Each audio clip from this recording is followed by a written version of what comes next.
Welcome to episode 7 of Dishing with the Pathways DTMs. My name is David Lintz, and I'm pleased to be your host for an interview with another Toastmaster in our district who has earned the Distinguished Toastmaster designation under the Pathways program. Bethany Hashway has been an active member of Toastmasters for many years, serving as the Division G director once and the Area 71 director twice. At the club level, she has, over the years, served in every club officer role. In addition, she has worked on social media campaigns for our district.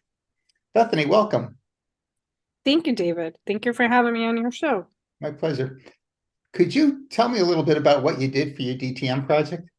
Absolutely. So what I did for my DTM project was I did a social media campaign, and I used ads on Facebook that I took over from my MBTA campaign that we did, and I had them up on Facebook and Instagram and Twitter as well.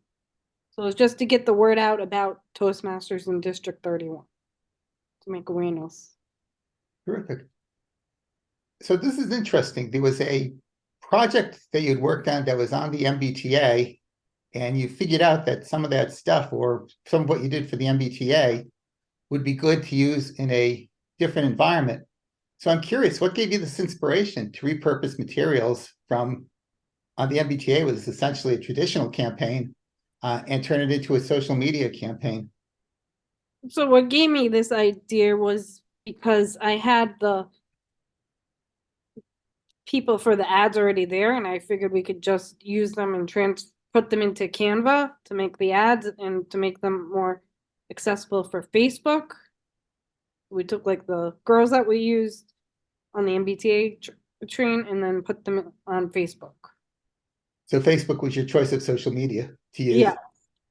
And I'm curious of the various options available. I know different social media appeal to different demographics or different age groups or whatever. What was the particular appeal of Facebook? They got a lot of likes on them compared to like Instagram, where I didn't see that many likes on the Instagram ones compared to Facebook. I think more people are in tune to Facebook than Instagram, especially for social networking too. All right.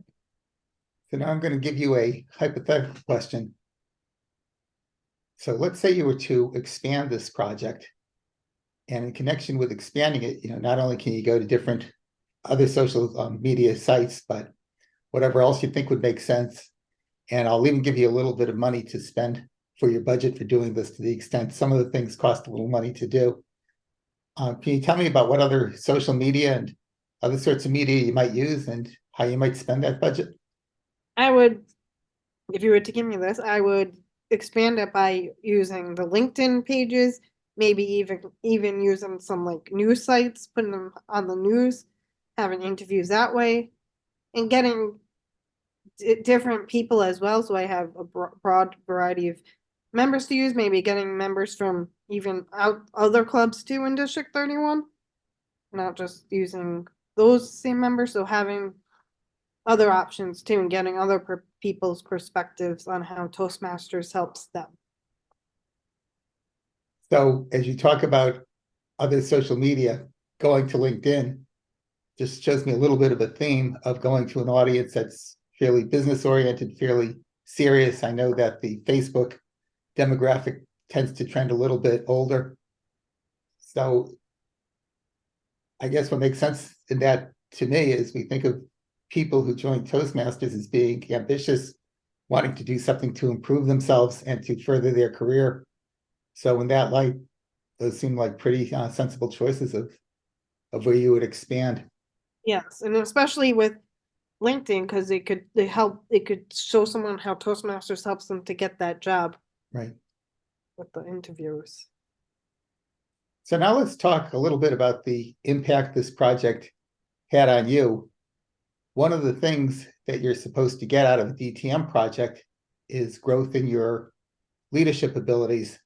So if you wouldn't mind talking for a few minutes about the ways in which, by executing this project, you became a more capable leader.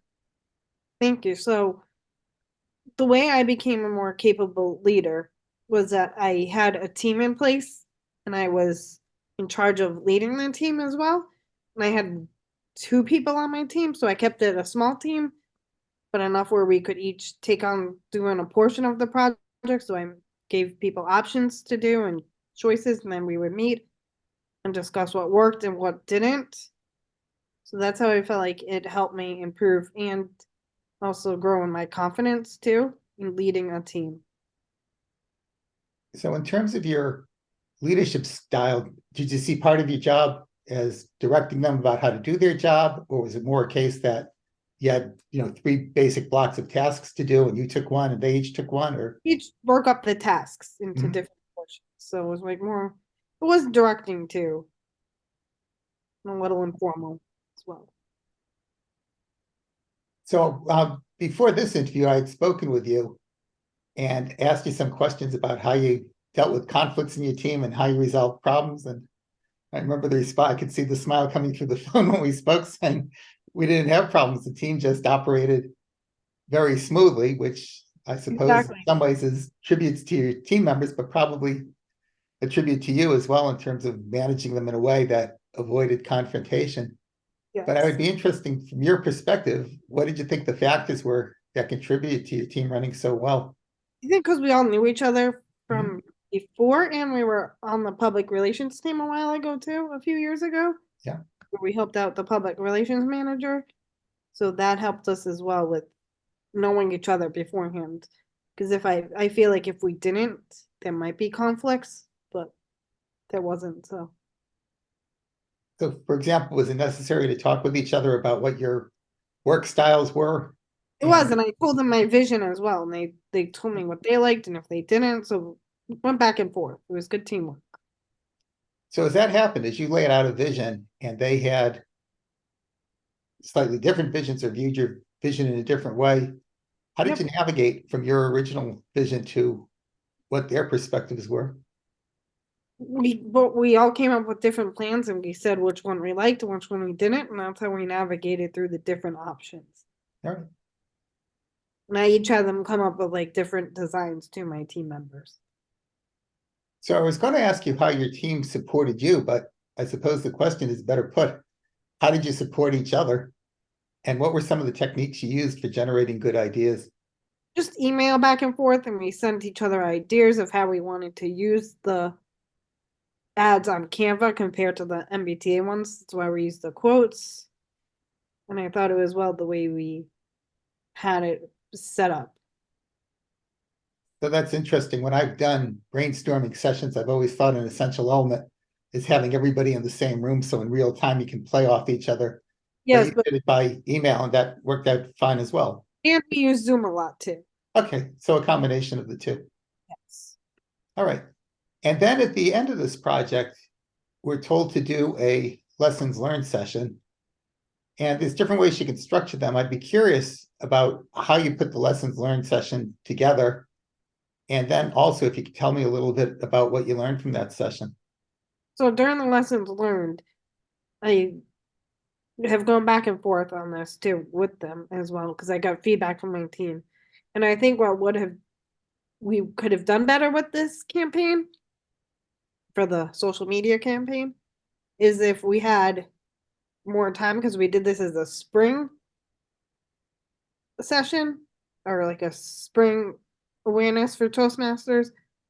And I think I started this in March, but if we had more time to do it in like January, I think we would have had more results as well. And I think if we had more money to spend, it would have worked well. And like I said, using more social media networks, not just the Facebook and Instagram. I think using LinkedIn would have helped us to get the word out there a lot. And I think more people would have seen the ads. So I think that's where we could have done better.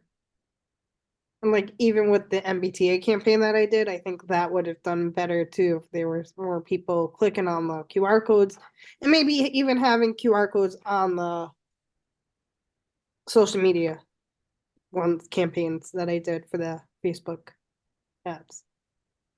So my takeaway from that answer, and I think there's a good lesson in there, is when you think about lessons learned session, it's not just for your benefit, it's for the benefit of somebody who might want to do this project in the future. And as you ran that list, I took away from it, I think, at least 5 different specific things you could do that are actionable, that wouldn't be overwhelming to do, but just knowing it going in, that would give somebody the chance to not to do a better job than you, but to stand on your shoulders, because now they can see the things to add to what your project was to make it better. So I think that's completely in the spirit of what you want to get out of a lessons learned session.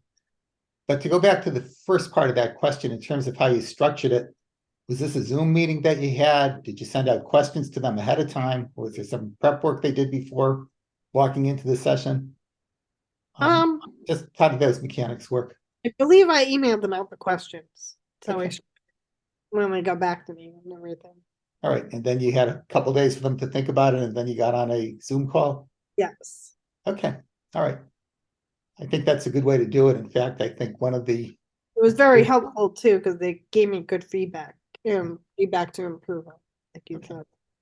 I was going to say there were plenty of negatives with COVID, but one of the positives of COVID, it helped us all to learn a little bit about Zoom. Yes. And I think particularly in lessons learned session, sometimes it's good to have a little bit of physical distance and to be able to keep your own notes as you're going. And I think in a lot of ways, Zoom has been a boom to lessons learned session and probably other sorts of sessions which have the potential of being a little bit uncomfortable at points or a little confrontational at points.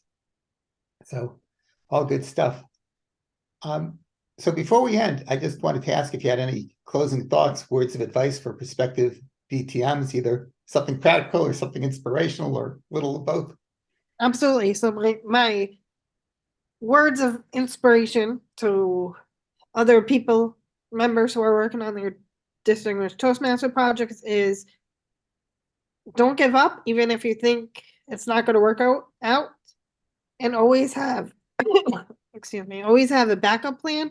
So if plan A doesn't work out, go to your plan B. So have different options laid out for your project. I know with me, I had different options going, and I'm like, oh yeah, that's not going to work out. So that's why I changed to do the social media campaign compared to my first project that I originally had.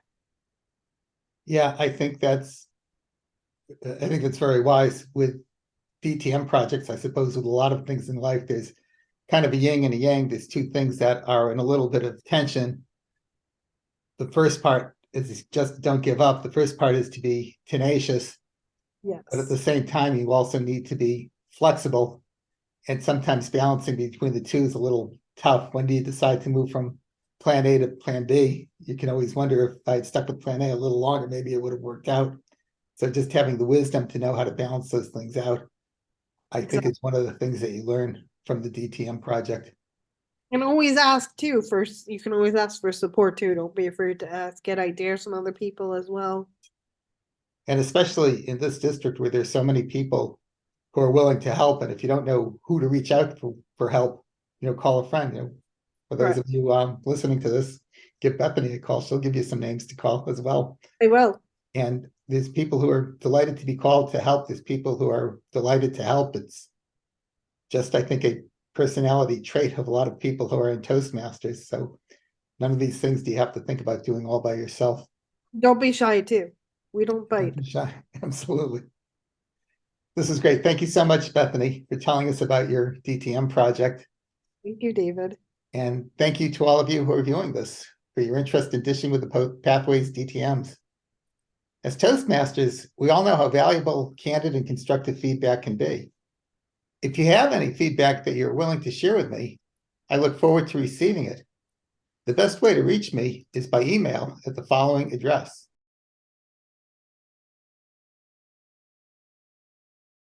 Until the next episode, be well and keep striving to achieve your goals.